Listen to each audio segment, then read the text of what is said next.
Okay, so a couple of years ago, these fish dials popped up on the on eBay, and I saw them all over the place. There's three different kinds of these. There's this brown one. There's a one with a lot of color in it, and then there's one kind of white and mother of pearl kind of colored to it. And so I bought this one. It looked kind of funny. I think it's actually might be a copy off of a watch brand called Zanetti. I'm not 100% sure of that, but if you look for piranha piranha dials on eBay or the internet, you come up with all these pictures of watches with piranhas that look different than this, but it's by a watch company called Zanetti. So if you really like piranhas, you might want to check them out. Okay, so we can take a look at these Zanetti watch dials I was talking about earlier. So here's the brown one I had earlier, and this looks like kind of like the other one I have that I'm using currently.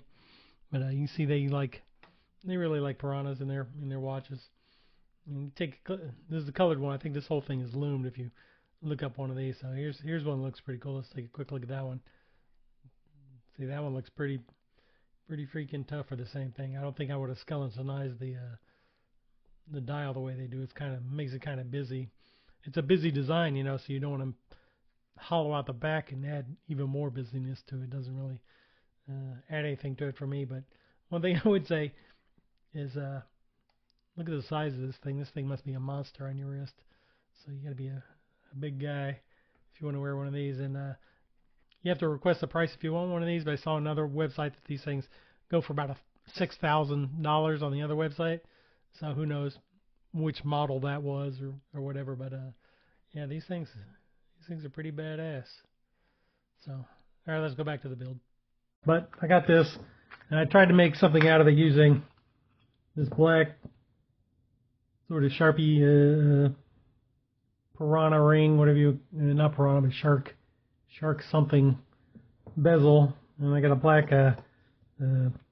Marine Master insert and a black chapter ring. Hey, let me put these back together the right way. And so I got at that. That's kind of cool, but I never could. I tried a couple different pairs of hands with it, and I never really could make anything out of it that I liked, so I just sort of abandoned that part of the project. Stuck the parts back in the old box, but while I was looking at that at the same time, I actually had ordered one of the sort of pinkish mother of pearl dials as well. And I still kind of like this one pretty much. It's pretty cool. I think it looks like a ghost fish or something along those lines. So I went in, I kept that one, so I decided to go ahead and make something out of this. So we'll keep that. I just stick that over here on my little pad. And another thing I have left over from another build was when I was originally building this watch right here, I wasn't going to put it in the metal case. I wanted to make it kind of goofball kind of a watch, just kind of red and white and big and weird. So I ended up buying this this plastic case. These were around. I saw a whole bunch of videos, a bunch of years ago. This is probably come and gone. They're still around if you want to get one. But there's lots of videos of people making watches with this kind of a transparent plastic case. So I'm going to go ahead and try to make something using these two, because I think they go together kind of well, even if it is kind of oddball thing to build. So first thing we need to do is to get our movement, get our face on there. So I got a NH35B, which is the black version of the NH35. You see NH35s, they can either be NH35As or NH35, NH35A, or NH35B.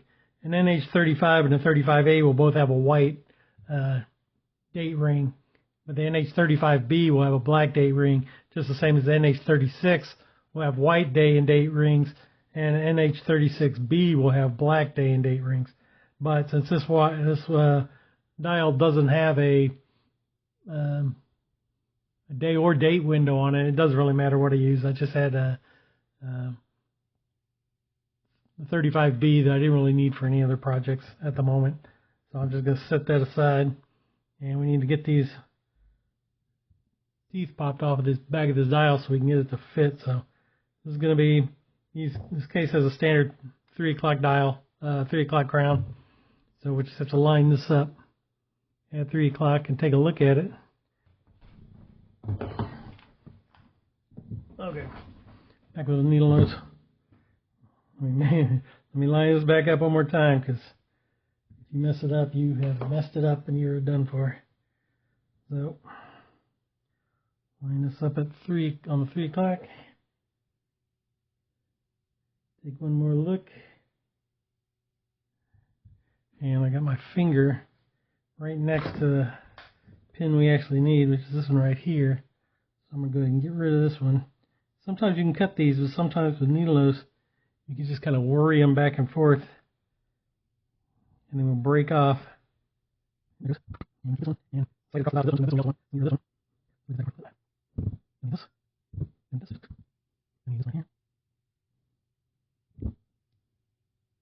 Sometimes when you worry, if you cut them off, you can leave little nubs that stick up.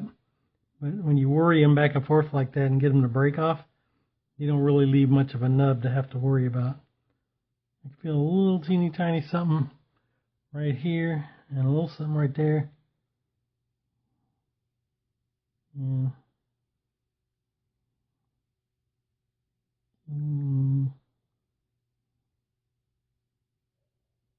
Yeah, I'm going to go ahead and give them a little bit of sand off just to make sure they're clean.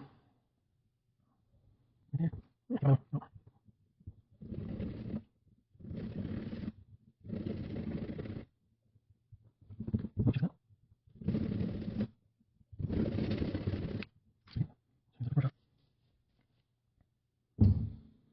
I just brushed it off screen so I'm not throwing a bunch of dust all over my movement that's 2 inches away. So, and I'll give it a little bit of a blow off just to make sure I haven't missed anything. Okay, so now on goes our dial. It's right in place. That was easy. It doesn't take a lot to do this kind of stuff. If you want to try it, you know, it's really not that difficult. If you're going to build a watch with a piranha on it, kind of like the natural set of hands to use are going to, of course, to be fish skeleton hands. I don't know if you're familiar with these or not. These are kind of cartoony, but kind of apropos for the project. But there's a difference between that. Why do I have 2 sets of hands? Because once I decide to build something weird, I might as well go crazy with it. So.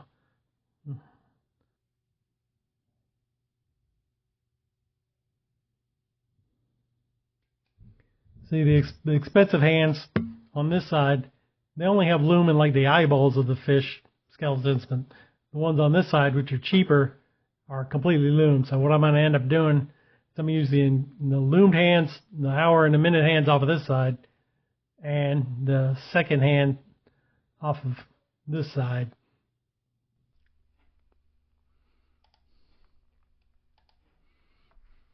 Okay, looks like I lost part of my footage putting on these hands, but you've seen hands put on before. It's nothing special about putting hands on.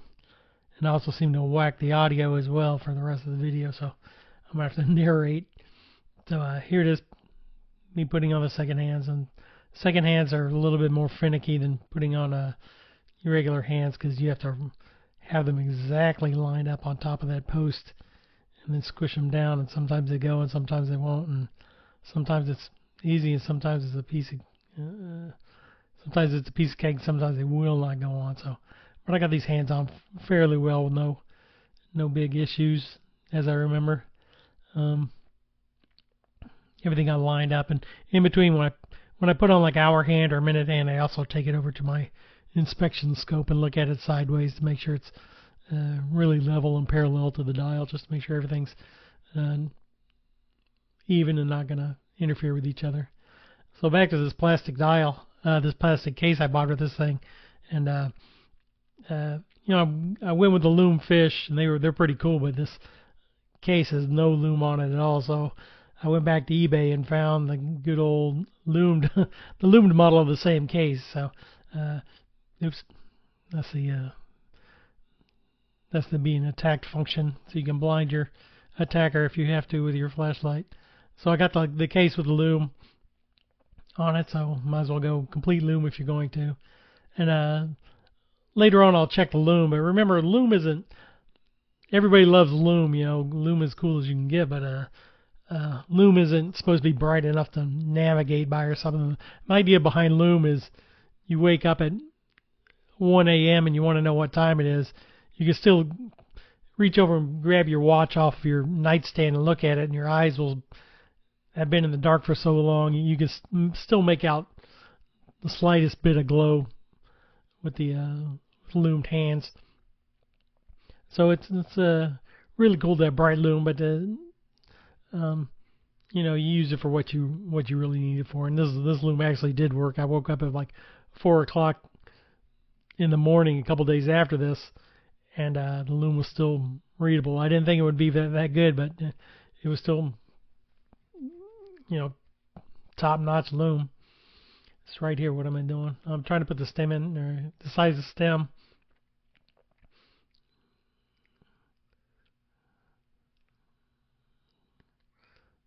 I don't know why I'm sticking it in there without the crown already on it, because you're not going to be able to screw the crown on, because you're just going to wind the watch. So I'm going to have to take it back out and screw the crown down correctly. I don't know what I was thinking. So okay, here's me trying to find a little pin. You can see my little loop sticking into the bottom of the screen. So got the stem back out in the crown. I'm going to stick it into the good old pin vise. Oops. Okay, and then tighten the pin vise down on the stem so I can actually screw the crown on where it's supposed to be. Sometimes I don't know what I'm thinking. I'm just grabbing things and putting them together. So now this is the part when you're sizing your stem, so you can cut it down and get your crown where it needs to be sitting. I'm just testing to make sure it winds okay. So what a lot of people do is they'll reach out. You have to measure this distance right here, and you have to get rid of that. That's how much you have to cut off of your stem to get your crown in the right place. So you see a lot of people, here's me, coming in with a micrometer, and it says, okay, it's like 7.96 millimeters. But you don't need to really know what that number is. You just need to know that distance. So if you don't have a mic, you can just do something like this. Stick a little piece of paper in there.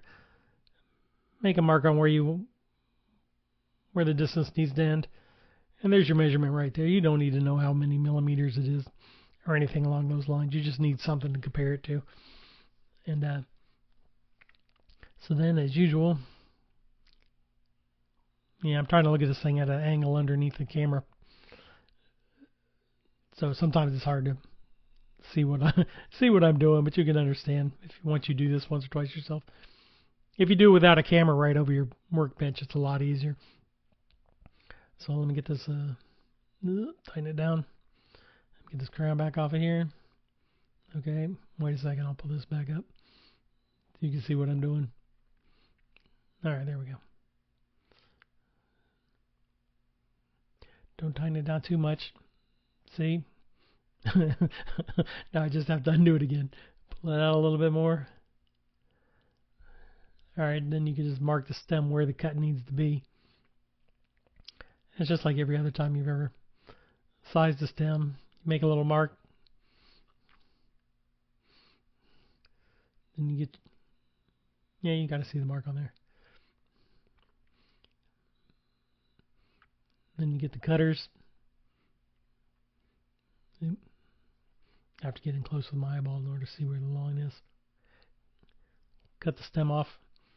Now, of course, when you cut that stem off, you kind of put a burr on your remaining threads that have to come off, because you won't be able to screw your crown back onto the end of the stem. So you pull out the stem a little bit, and you go onto your sandpaper or emery board or whatever you got, and you just sand that burr down a little bit. I try to hold it at an angle so it makes the top row of those thread just a little bit conical, so it feeds into the hole on the crown better.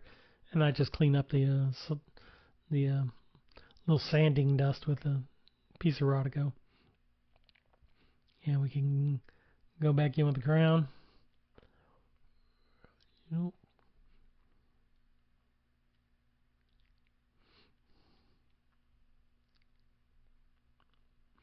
And here we see how the cut went. Aha. Okay, it looks, through the magic of editing, it looks like I got that on the first try with no warm-ups. But when you're putting on a screw down crown, you have that little shock absorber built into the thing. That gives you a little bit of leeway.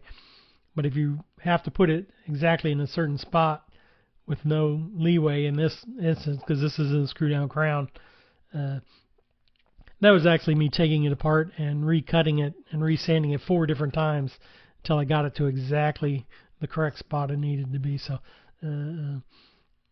sometimes it takes a little patience doing these things. Sometimes you do it quicker, sometimes.